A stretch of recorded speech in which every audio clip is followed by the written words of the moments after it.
जय हिंद मेरे प्यारे साथियों, मैं अमित यादव आप सभी का स्वागत करता हूं आपके अपने परिवार सरकारी नौकरी वाले यूट्यूब चैनल पर। उम्मीद करता हूं साथियों आप सबकी तैयारी बहुत ही ज़्यादा बेहतरीन चल रही होगी। तो साथियों आज की वीडियो में हम बात करेंगे जो कि आपका इंडियन नेवी में जो कि एसएसआर और एमआर की जो वैकेंसी आई है उसमें हम पूरी फुल डिटेल में बात करेंगे कि आपकी यहाँ पर एप्लीकेशन फॉर्म कब से चालू हो जाएंगे और साथ में आपका यहाँ पर डिटेल में सिलेबस क्या रहेगा, एज क्राइटेरिया आपका यहाँ पर क्या क्या मांगा गया है। क्योंकि बहुत सारे बच्चे जो होते हैं साथियों इसी में कंफ्यूज होते हैं कि सर ये मेरी डेट ऑफ बर्थ है, क्या मैं इसके लिए फॉर्म फिल कर सकता हूं या नहीं।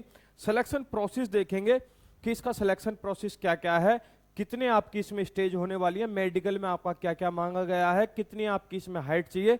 तो वीडियो में आप अंत तक बने रहेंगे तो आपको इस वैकेंसी के लिए दूसरी कोई भी यूट्यूब पर वीडियो देखने की जरूरत नहीं पड़ेगी। ठीक है साथियों, तो चलिए शुरुआत करते हैं। लेकिन यदि आप इस वीडियो की पीडीएफ डाउनलोड करना चाहते हैं तो हमारे इस वीडियो के डिस्क्रिप्शन में हमारे टेलीग्राम का आपको लिंक मिल जाएगा।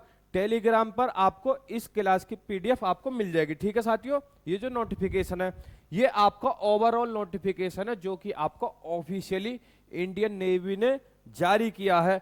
अब ये तो यहां पर छोटा छोटा दिख रहा है लेकिन हमने इसको थोड़ा सा बड़ा करके अगले पेज पे दिखा दिया। ठीक है साथियों, अब जो भी आपका यहां पर इंपॉर्टेंट है इस नोटिफिकेशन में उसको मैंने अंडरलाइन कर दिया ताकि आपका ज्यादा से ज्यादा समय बच जाए। साथियों मैं आपको बता देना चाहता हूं ये जो आपकी वैकेंसी आई है 3 बैच की एक साथ आई है, ऐसा बहुत कम देखने को मिलता है। बैच जो है वो आपके 02/2025, 01/2026, 02/2026 3 इनटेक यानी 3 बैच की वैकेंसी आपकी एक साथ यहां पर आ चुकी है। अब यहां पर जो आपकी एजुकेशन क्वालिफिकेशन है वो है साथियों आपकी 10+2। 10+2 में भी आपकी जो 12th में है उसमें आपकी मैथ और फिजिक्स आपके पास सब्जेक्ट होने ही चाहिए, वरना आप इसके लिए यहां पर अप्लाई नहीं कर सकते हैं। यहां पर सीधा सीधा लिखा है 10+2 विद मैथमेटिक्स एंड फिजिक्स, और उसमें भी आपकी यहां पर 50% मार्क्स होने ही चाहिए। यदि आपके पूरे 50% है तब आप इसके लिए अप्लाई कर सकते हैं, लेकिन आपके 49.9% है तब भी आप इसके लिए अप्लाई नहीं कर सकते। यदि आपके पास ये नहीं है और आपने डिप्लोमा किया है 3 साल का 3 year diploma course in engineering, उसमें भी आपकी ब्रांच है mechanical, electrical, automobile, computer science, instrumental technology, information technology. यदि आपने इन ब्रांच से आपकी डिप्लोमा किया हुआ है 3 साल का तब आप इसके लिए अप्लाई कर सकते हैं। यदि आपके पास ये भी नहीं है तो यहां पर भी इसके लिए ऑप्शन है कि आपके पास 2 ईयर का वोकेशनल कोर्स होना चाहिए with non vocational subject physics और मैथमेटिक्स, इसमें भी आपके मांगे गए हैं वोकेशनल कोर्स में भी। ठीक है साथियों, अब बहुत सारे बच्चों के मन में डाउट होता है कि सर मैंने अभी 12th पास करी है, 2025 में मैंने एग्जाम दिए हैं लेकिन अभी उसका रिजल्ट आया नहीं है, क्या मैं उसके लिए अप्लाई कर सकता हूं या नहीं। तो साथियों आप यहां पर बिल्कुल अप्लाई कर सकते हो, लेकिन शर्त यही है कि आपने साइंस साइड से पीसीएम से यानी फिजिक्स और मैथ आपकी 12th में होनी चाहिए, तब आप इसके लिए अप्लाई कर सकते हो। बात आ गई है आपको समझ में, आगे बढ़ते हैं। अब जो आपकी जो अलग अलग बैच हैं ये आपके अलग अलग बैच हैं, जैसे 02/2025 और ये 2026 का 1, 2026 का 2, सबके लिए आपकी डेट ऑफ बर्थ जो है अलग अलग मांगी गई है। डेट ऑफ बर्थ जो है आपका 02/2025 वाले में जो डेट ऑफ बर्थ है वो है आपकी 1 सितंबर 2004 से लेकर के 29 फरवरी 2008। यदि आपकी डेट ऑफ बर्थ जो है यदि यहां पर 31 अगस्त 2004 है तब आप इसके लिए अप्लाई नहीं कर सकते हो, लेकिन आपकी 1 सितंबर है तब आप इसके लिए अप्लाई कर सकते हो, या फिर आपकी 29 फरवरी 2008 है तब आप इसके लिए अप्लाई कर सकते हो। यानी या तो इन दोनों के बीच हो आपकी 1 सितंबर 2004 से लेकर के 29 फरवरी 2008 के बीच, इनके बीच में यदि आपकी डेट ऑफ बर्थ है तब आप इसके लिए अप्लाई कर सकते हो, या फिर इन डेट्स को भी आपकी यहां पर बर्थ हुआ है तब भी आप इसके लिए अप्लाई कर सकते हो। यहां पे लिखा भी हुआ है बोथ डेट इंक्लूसिव, यानी इन दोनों डेट को मिला करके भी आपका यहां पर काम चल जाएगा। ठीक है साथियों, 01/2026 के लिए 1 फरवरी 2005 से लेकर 31 जुलाई 2008 है, इन दोनों डेट को भी आप मिला लेना। 02/2026 को लेकर के आपकी क्या है 1 जुलाई 2005 से लेकर के 31 दिसंबर 2008 है। ठीक है साथियों, अब आपके दिमाग में आ रहा होगा कि सर मैं तो इन तीनों के लिए ही मेरी डेट ऑफ बर्थ है, क्या मैं इन तीनों के लिए अप्लाई कर सकता हूं। तो साथियों आप यहां पर बिल्कुल तीनों के लिए यहां पर आप फॉर्म फिल कर सकते हो। तो यहां पर ओवरऑल दिया गया कि आपकी कैंडिडेट की जो डेट ऑफ बर्थ है वो 1 सितंबर 2004 से लेकर के 31 दिसंबर 2008 है, यदि वो तीनों के लिए अप्लाई करना चाहता है। बात क्लियर है। अब यहां पर मैरिटल स्टेटस है, यदि आप मैरिड हैं तो आप इसके लिए फॉर्म नहीं भर सकते हो, कुंवारे लड़के और लड़कियां ही इसके लिए फॉर्म भर सकते हैं। ठीक है साथियों, totally unmarried male and female candidates are eligible for enrolment. ठीक है साथियों, मैरिड यहां पर फॉर्म नहीं भर सकते। अब बात करते हैं ड्यूरेशन ऑफ सर्विस, आपका यहां पर क्या होने वाला है। क्या सर ये परमानेंट जॉब है? साथियों, ये परमानेंट जॉब नहीं है, ये आपकी एक अग्निवीर की जॉब है जो कि आपके 4 साल के लिए होती है। अब परमानेंट भी ये होती है कुछ बच्चों के लिए, जैसे कि मान लीजिए उसमें आपके बच्चे 100 सेलेक्ट होकर के गए, इसमें से परमानेंट कितने होंगे? ये साथियों होंगे आपके 25%, यानी कि हर 4 में से आपका एक बच्चा जो होगा वो परमानेंट नेवी में जॉब ले लेगा। अब उसके पीछे शर्त क्या है? शर्त ये है साथियों, ये देखा जाएगा ये जो 100 बच्चे हमने सेलेक्ट किए हैं, इनमें से 25 बच्चे कौन सा अच्छा काम कर रहे हैं, कैसा इनका बिहेवियर है, सर्विस में जो हम इनको बोल रहे हैं वो ये बात मान रहे हैं या फिर अपनी चला रहे हैं, लीव ज्यादा ले रहे हैं। तो यहां पर आपकी क्या देखी जाती है? सिंसियरिटी देखी जाती है, आप काम कैसे करते हैं, उसी बेस पर जो है 25% को यहां पर परमानेंट कर लिया जाता है। बात समझ में आ गई है? हर 4 में से एक बच्चा यहां पर परमानेंट जॉब ले लेगा। बात क्लियर है? अब यहां पर लीव की बात करें तो 1 साल में आपको पूरे 1 महीने की छुट्टी मिलेगी, चाहे आप उनको हर महीने में एक छुट्टी ले लो या फिर पूरी साल में आप एक साल में 30 दिन की छुट्टी यहां पर ले सकते हो। इसके एडिशनली भी आपको यहां पर सिक लीव मिल सकती है यदि कोई मेडिकल कंडीशन है। यहां पर क्या लिखा हुआ है? Additionally sick leave would be applicable based on medical advice of competent medical authority. यदि आप मेडिकल अथॉरिटी से, जो कि आपकी मिलिट्री की होती है, यदि आप उससे लिखवा लेंगे कि मेरी इतनी तबीयत खराब है कि मैं घर जाना चाहता हूं, तब आपको यहां पर 30 दिन के अलावा भी यहां पर आपको लीव मिल सकती है। यहां तक बात क्लियर है? अब हम यहां पर बात कर लेते हैं कि आपकी यहां पर सैलरी कितनी रहने वाली है। तो पहली साल के लिए जो आपकी सैलरी रहेगी पर मंथ वो रहेगी आपकी 30,000 रुपए, और इन हैंड जो आपको मिलेगी इसका 70% मिलेगी, यानी 21,000 रुपए आपको यहां पर इन हैंड मिलने वाली है। अब भैया हमारे 9,000 रुपए कहां गए? तो 9,000 रुपए आपके चले गए कॉर्पस फंड में, जो कि आपकी सैलरी से जाएंगे। अब क्या है इसका बेनिफिट क्या है? 9,000 आपकी सैलरी से काट लिए, 30,000 आपकी सैलरी थी, आपके हाथ में दे दिए 21,000 रुपए पहली साल में। 9,000 आपकी सैलरी से काट लिए, साथ में ही गवर्नमेंट ऑफ इंडिया ने जो कॉर्पस फंड था 9,000 अपनी तरफ से डाल लिए। ऐसे करके जब वो 4 साल बाद आप यहां से निकलोगे तो आपकी सैलरी का 5,02,000 रुपए आपकी सैलरी से काट लिया जाएगा। साथ में ही यहां पर जो है सरकार भी आपके लिए 5,02,000 रुपए डाल देगी आपके कॉर्पस फंड में। तो आपके पास टोटल कितने हो गए? 10,04,000 रुपए। तो आपको जो एक साथ जो अमाउंट मिलेगा 4 साल की सर्विस करने के बाद, एज ए आप पेंशन मान लीजिए या फिर आप रिटायरमेंट मान लीजिए, तो आपको सीधा यहां पर 10 लाख रुपए मिलेंगे। बात क्लियर है? अब यहां पर आपको लाइफ इंश्योरेंस भी मिलता है 48 लाख रुपए का। यदि आप शहीद हो जाते हैं तो आपको 44 लाख रुपए का कंपेंसेशन भी मिलता है। बात क्लियर है? आगे हम बात करते हैं, मैंने आपको बता दिया वो यहीं पे लिखा हुआ है कि भैया इसमें से 25% जो है यहां पर परमानेंट कर लिए जाएंगे। बात क्लियर है? अब यहां पर है आपका कि आपको जब आप इस सर्विस से निकलेंगे 4 साल के बाद तो आपको कोई पेंशन वगैरह मिलेगी, तो आपको यहां पर पेंशन नहीं मिलेगी। रिलीज एट ऑन रिक्वेस्ट, यदि आप बीच में ही यहां से जाना चाहते हैं तो आप बिल्कुल जा सकते हैं। बात क्लियर है? एक्स सर्विसमैन इसमें अप्लाई नहीं कर सकते। अब यदि आप सर्विस के दौरान 4 साल में अपने और अपने परिवार के लिए मेडिकल फैसिलिटी लेना चाहते हैं, ठीक है, जैसे कि हमारे परमानेंट फौजी को या आर्मी वालों को मिलती है, तो वो भी यहां पर आपके लिए मेडिकल फैसिलिटी मिलेगी, लेकिन सिर्फ 4 साल के लिए जब तक आप सर्विस में हैं। आगे बात करते हैं। अब यहां पर हम बात करने वाले हैं कि इसमें आपका सिलेक्शन कैसे कैसे होगा, क्या उनकी डेट रहेंगी, क्या आपका सिलेबस रहेगा। तो वीडियो को आप पूरा अच्छे से देख लेना और इस वीडियो को शेयर भी कर देना। अब इसमें जो होंगी ना आपकी स्टेज 1 और स्टेज 2 होंगी पेपर के लिए, ठीक है साथियों। तो स्टेज 1 में जो है, जैसे कि इसकी जो अप्लाई डेट है वो है आपकी 29 मार्च से लेकर के 10 अप्रैल। कितने दिन मिल रहे हैं आपको? करीब करीब 12 से 13 दिन आपको यहां पर फॉर्म भरने के लिए मिल रहे हैं। करेक्ट। यदि आपने फॉर्म भरने में कोई गलती कर दी और आपने फॉर्म सबमिट कर दिया है तो आपको यहां पर 14 अप्रैल से लेकर के 16 अप्रैल तक आप इसमें 3 दिन तक करेक्शन कर सकते हैं। बात क्लियर है? अब जो है स्टेज 1 जो आपका पेपर होगा वो होगा मई में। मई 2025 में आपका पेपर करा लिया जाएगा, जिसमें आपके कौन कौन से सब्जेक्ट पूछे जाने वाले हैं, उनका सिलेबस क्या रहेगा, उनके बारे में हम आगे बात करेंगे। और जो इसका रिजल्ट है साथियों, मई 2025 में ही आपका इसका रिजल्ट आ जाएगा, यानी सेम मंथ में आपका पेपर होगा और उसी महीने में आपका यहाँ पर मई में रिजल्ट डिक्लेयर कर दिया जाएगा। अब भैया स्टेज 2 तो आपने बता दिया कि पेपर आपका स्टेज 1 और स्टेज 2 में होगा, तो स्टेज 2 कब होने वाला है? जैसे कि मैंने आपको बताया यहाँ पर 3 बैच हैं, ठीक है, एक 2025 का, 2 2026 के। तो स्टेज 2 के लिए जो होगा 2025 वाला जो बैच है, short listing and issue of call up letters, जो आपकी शॉर्ट लिस्टिंग होगी किसके बेस पर होगी?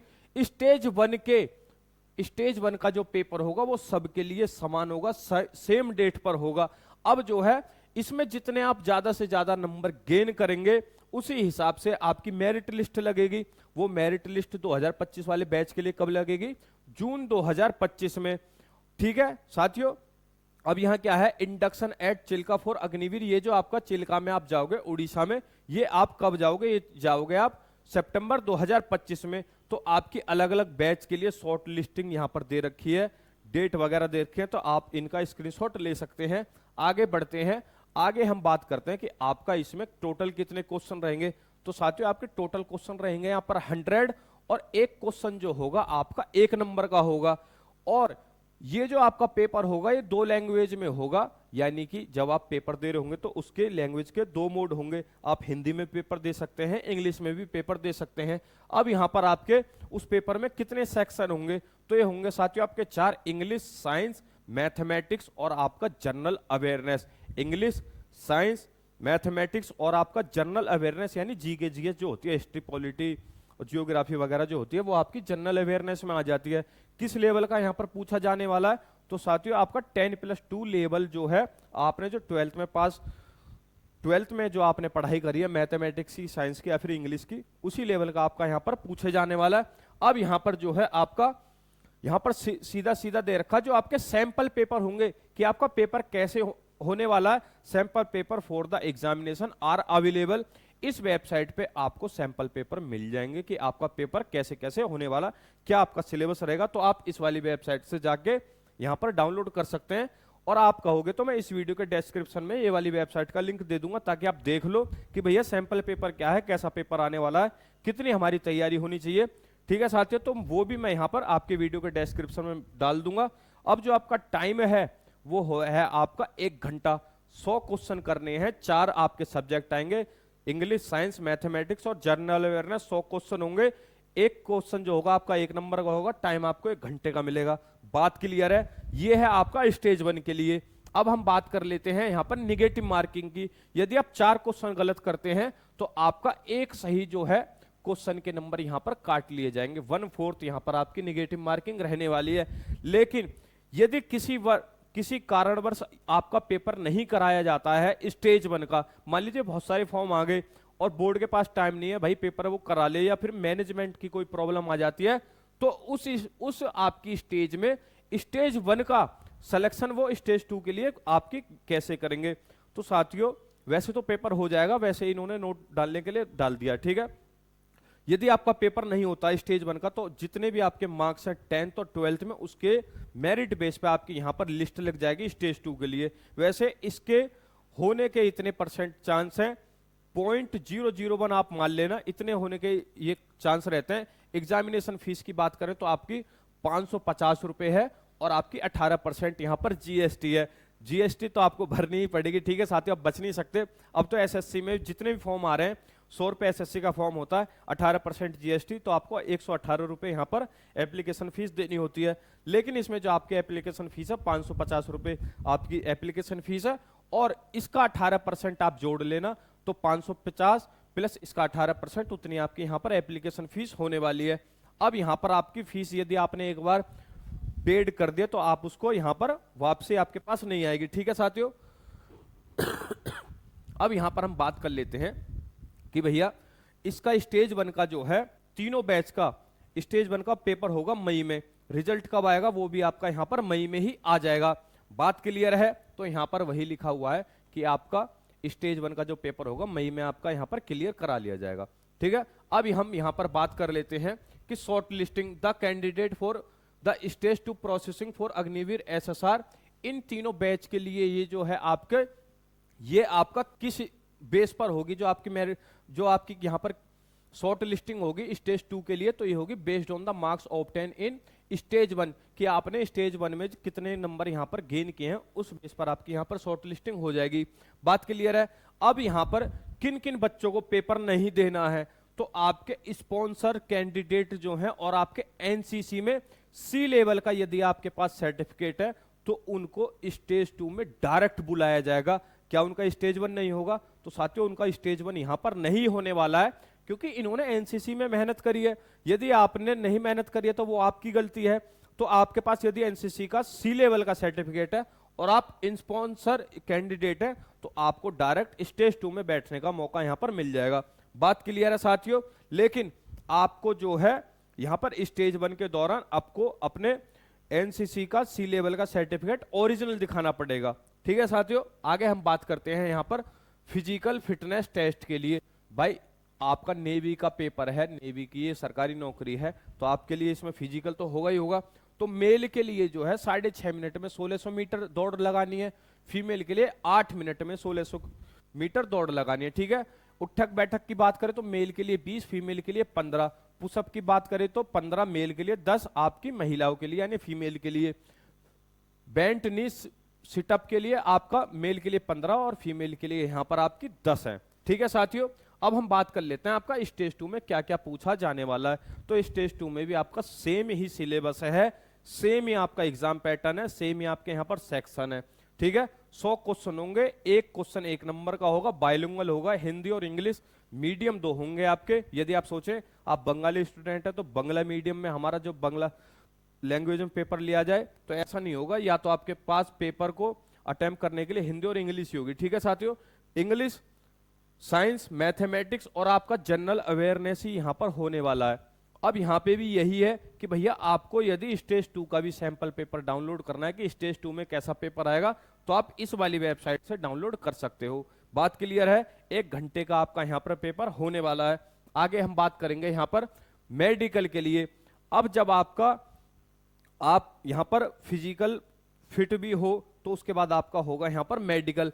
मेडिकल आपका कौन लेगा? मेडिकल लेगा साथियों आपका यहां पर मिलिट्री जो मेडिकल ऑफिसर होते हैं वो आपका मेडिकल करेंगे। आपको यदि ये लगता है कि भाई मेडिकली मैं फिट हूं, लेकिन आपको डॉक्टर्स ने फेल कर दिया कि ये मेडिकली अनफिट है, तो आप क्या कर सकते हो? यहां पर 5 दिन के अंदर अंदर यहां पर आप क्या कर सकते हो? पेटिशन कर सकते हो कि भैया अपील कर सकते हो कि मैं तो मेडिकली बिल्कुल फिट हूं, आपने मुझे फेल क्यों किया। 5 दिन के अंदर आपका यहां पर रीमेडिकल करा लिया जाएगा। लेकिन आप रीमेडिकल में फेल हो गए तब आप इसमें अपील नहीं कर सकते हो कि मैं मेडिकली फिट हूं। बात क्लियर है। अब यहां पर हम बात कर लेते हैं कि आपकी जो फाइनल मेरिट लिस्ट लगेगी वो लगेगी कि आप स्टेज 2 में जो है कितना यहां पर स्कोर करते हो। यदि आपने स्टेज 1 जो है वो आपका क्वालिफाइंग है, हाइट वगैरह वो सब आपकी, या दौड़, रनिंग, सिटअप वगैरह, उसका कोई भी आपको यहां पर नंबर नहीं दिया जाएगा। साथ में ही यहां पर आपका जो मेडिकल है उसका भी आपको कोई नंबर नहीं मिलेगा। तो सिलेक्शन किस बेस पर होगा? सिलेक्शन होगा साथियों आपका स्टेज 2 में, जो कि यहां पर मैंने आपको दिखाया भी है। स्टेज 2 में जितना आप स्कोर करोगे, स्टेज 1 में यदि आप क्वालिफाइंग नंबर भी ले आते हो तो भी टेंशन नहीं है, लेकिन आपको स्टेज 2 में यहां पर पूरा का पूरा दम लगाना पड़ेगा। बात क्लियर है। आगे हम बात कर लेते हैं यहां पर कि आपकी मेडिकल स्टैंडर्ड्स क्या होंगे। तो मैंने आपको जैसा बता दिया कि भैया आपको मिलिट्री डॉक्टर्स ही आपका यहां पर मेडिकल जो है आपका टेस्ट करेंगे। ठीक है साथियों। अब यहां पर हम बात करते हैं प्रेग्नेंट जो फीमेल है वो यहां पर अप्लाई ना करें, क्योंकि यहां पर मांगा गया सीधा सीधा अनमैरिड मेल और फीमेल। ठीक है साथियों। तो उनको यहां पर डिस्क्वालीफाई कर दिया जाएगा। अब हम बात कर लेते हैं कि आपकी मिनिमम हाइट क्या होनी चाहिए। तो 157 सेंटीमीटर यहां पर आपकी मिनिमम हाइट होनी चाहिए। अब हम बात कर लेते हैं टैटूज की। यदि आपकी बॉडी पे परमानेंट टैटू है, इस वाली हथेली से लेकर के इस वाली कोनी तक इनर फेस में होना चाहिए आपके पास टैटू, तब आप इसके लिए अप्लाई कर सकते हो। यदि आपके यहां पर है तभी आप इसके लिए अप्लाई नहीं कर सकते हो। बात क्लियर है। अब यहां पर हम बात कर लेते हैं कि भैया candidates are advise to get their ear clean for, आपके जो यहां पर कान वगैरह यहां पर क्लियर होने चाहिए, and tartar removed from teeth. तो आप अपने दांतों की थोड़े से अच्छे से सफाई कर लेना और कान अपने साफ होने चाहिए। तो आपको जो है स्मूथली मेडिकल में यहाँ पर पास कर दिया जाएगा। ये आपका विजुअल स्टैंडर्ड है। अनकरेक्टेड विजन जो है 6/12 है, लेकिन करेक्टेड विजन आपका 6/6 यहाँ पर होना चाहिए। यहाँ तक बात क्लियर है। अब हम आगे बढ़ते हैं। जब आप स्टेज 1 में क्वालिफाई कर जाओगे, स्टेज 2 में क्वालिफाई कर जाओगे, मेडिकल आप फिट हो जाओगे, फिजिकल आप जो दे रखा है वो आप क्वालिफाई कर लोगे, तो आपकी अब आएगी ट्रेनिंग का टाइम। जो भी आपका ये बैच है 02/2025 यानी जो आपका पहला बैच है, इसकी ट्रेनिंग स्टार्ट होगी इसी साल के सितंबर यानी 9वें महीने में। अभी आपका चल रहा है तीसरा महीना यानी कि मार्च। तो आपकी जो ट्रेनिंग है आज से 6 महीने बाद, इससे बढ़िया जॉब कोई हो नहीं सकती। जैसा कि आप सब जानते हैं कि रेलवे के फॉर्म भरते भरते ही या फिर अपडेट आते आते 6 से 10 महीने लग जाते हैं। तो ये आपको क्या है 6 महीने में ट्रेनिंग पे भी भेज रहे हैं। ठीक है साथियों, यदि आपकी एज लिमिट है तो आप इसके लिए जरूर अप्लाई करें। और यहाँ पर क्या है 01/2026 के लिए जो है आपकी ट्रेनिंग फरवरी 2026 में करा ली जाएगी। 02/2026 के लिए आपकी जुलाई 2026 में आपकी ट्रेनिंग होगी। ट्रेनिंग होगी आपकी INS चिल्का यानी उड़ीसा में। ठीक है साथियों, अब यहां पर हम बात कर लेते हैं कि जब आप इसके लिए फॉर्म भर रहे होगे तो आपको यहां पर 3 सिटी सेलेक्ट करनी है अपनी मर्जी से कि आप यहां पर पेपर कहां पर देना चाहते हो। ठीक है साथियों, तो उसमें क्या होता है जनरली आपको जो आपने पहली सिटी भरी है उसी में आपका वहां पर पेपर करा लिया जाता है। ठीक है साथियों, अब यहां पर बात होती है एडमिट कार्ड की। एडमिट कार्ड जो है आपका पेपर से, जो भी आपके पेपर की डेट होगी उससे 1 हफ्ते पहले आपके पास नोटिफिकेशन आ जाएगा कि आपका पेपर इस सिटी में है, इस डेट में है। बात क्लियर है। अब जो यहां पर है वो आपको पता कैसे चलेगा, जो भी आप यहां पर मोबाइल नंबर रजिस्टर करेंगे, मेल रजिस्टर करेंगे, तो उसी के थ्रू आपके पास कम्युनिकेशन होगा। Only electronic mode of communication will be used while contacting the candidates. भाई जो भर्ती बोर्ड है वो बताएगा, मेल आपको करेगा कि भैया आपका जो है 1 हफ्ते बाद पेपर है, ये आपकी एग्जाम डेट है, इस टाइम से इस टाइम तक आपका पेपर होने वाला है। तो जो भी आप इसमें मेल फिल करें या फिर मोबाइल नंबर फिल करें तो आप बिल्कुल ऐसे करना कि आपको उसका पूरा एक्सेस हो। ठीक है साथियों। अब क्या है यहां पर डी में क्या दे रखा है कि जब आप इसका फॉर्म फिल कर रहे होगे तो आपके पास बिल्कुल ओरिजिनल डॉक्यूमेंट होने चाहिए, क्योंकि उनकी आपको स्कैन कॉपी वहां पर अपलोड करनी है ओरिजिनल डॉक्यूमेंट की। कुछ बच्चे क्या करते हैं उन फोटो की फोटोकॉपी करा के उनको अपलोड कर देते हैं। तो साथियों यहाँ पर फोटोकॉपी अपलोड नहीं करनी है, सीधा सीधा आपको क्या है ऑनलाइन फॉर्म फिल करते हुए आपको यहाँ पर ओरिजिनल सर्टिफिकेट दिखाने की जरूरत है। मार्कशीट हो गई, डोमिसाइल सर्टिफिकेट हो गया। यदि आप एनसीसी के सी लेवल के हैं तो आप इसके लिए बिल्कुल अप्लाई कर सकते हैं, और एनसीसी का आपको ओरिजिनल सर्टिफिकेट जो है वो अपलोड करना होगा स्कैन करके। बात क्लियर है। आगे हम बात कर लेते हैं यहाँ पर कि आपका ओरिजिनल जैसे यहाँ पे लिखा भी हुआ है original documents will be verified at every stage. जो आपकी कोई भी स्टेज होगी, stage 1, stage 2, physical, medical, training के दौरान हर आपकी स्टेज में क्या होगा यहाँ पर आपके ओरिजिनल डॉक्यूमेंट चेक होंगे। बात क्लियर है। यदि अब यहाँ पर क्या दे रखा है, यदि किसी भी कंडीशन में जो इंफॉर्मेशन है वो इनकरेक्ट पाई जाती है, डोमिसाइल हो गया, नेम हो गया, फिर डेट ऑफ बर्थ हो गई, तो आपका जो है यहाँ पर रजिस्ट्रेशन जो है आपका कैंसिल करा लिया जाएगा तब जब तक कि आपका बिल्कुल वेरीफाई ना हो जाए। बात क्लियर है। आगे बात कर लेते हैं कि आपको अप्लाई कब से कब तक करना है। तो साथियों रात में 12:01 पे भी आप इसको अप्लाई कर सकते हो 29 मार्च पे। ठीक है, लेकिन आपको 10 अप्रैल शाम 5 बजे तक ही आप यहां पर अप्लाई कर सकते हैं। यदि आप ये सोचे कि भैया यहां पर जो है आपका 10 अप्रैल में मैं 10-11 बजे कर लूंगा, तो आपकी जो एप्लीकेशन विंडो है वो आपकी शाम को 5 बजे यहां पर बंद हो जाएगी। और बंद हो जाएगी ना का मतलब है कि बंद हो ही जाएगी। ठीक है साथियों। अब यहां पर फोटोग्राफ की बात कर लेते हैं। आपका जो फोटोग्राफ है वो बहुत ही ज्यादा इंपॉर्टेंट है, यहां पर रोल प्ले करता है कि जो आपका फोटोग्राफ है वो 25 मार्च से पहले का ना हो। अब वो 25 मार्च से पहले का ना हो, इसके लिए भर्ती बोर्ड ने क्या किया है, जब भी आप फोटो खिंचाएंगे तो वो जो आपका साइज है वो 10 KB से लेकर के 50 KB के बीच हो जब आप उसको अपलोड कर रहे होंगे। अब जो है आपका यहाँ पर लाइट बैकग्राउंड होना चाहिए जो भी आपका फोटो का हो। साथ में ही यहाँ पर क्या है, आपको कैप वगैरह नहीं पहननी है, पगड़ी नहीं पहन रही है, एक्सेप्ट सिक्स के लिए, जो अभी हमारे सिख भाई हैं उनके लिए पगड़ी यहाँ पर अलाउ हुआ है। ठीक है साथियों, वरना आप ये सोचे मैं टोपी में चश्मा पहन के एकदम बढ़िया से दाढ़ी वाड़ी बढ़ा के यहाँ पर फोटो खिंचाऊंगा, तो वो यहाँ पर अलाउ नहीं है। ठीक है साथियों। अब यहाँ पर क्या है, आपको स्लेट लेनी है, ब्लैक कलर की स्लेट, उसमें आपको अपना नाम लिखना है और डेट ऑफ फोटोग्राफ लिखना है कि आप जो है इस दिन यहां पर फोटो खिंचवा रहे हो। बात क्लियर है? तो यहां पर दे रखा है सीधा सीधा कि 25 मार्च से पहले की फोटो ना हो, और एक स्लेट लेनी है, उसमें अपना नाम लिखना है कैपिटल लेटर में, और अपनी डेट ऑफ फोटो लिखनी है कि वो जो फोटो है आपका किस डेट को खिंचाया गया है। तो इसमें सिर्फ यही बात लिखी है, मैंने अंडरलाइन भी कर दिया, आप यहां पर पढ़ सकते हैं। ठीक है साथियों, उम्मीद करता हूं कि आपको ये चीजें बिल्कुल समझ में आ गई होंगी। मिलते हैं आपसे अगली वीडियो में, जब तक के लिए जय हिंद जय भारत।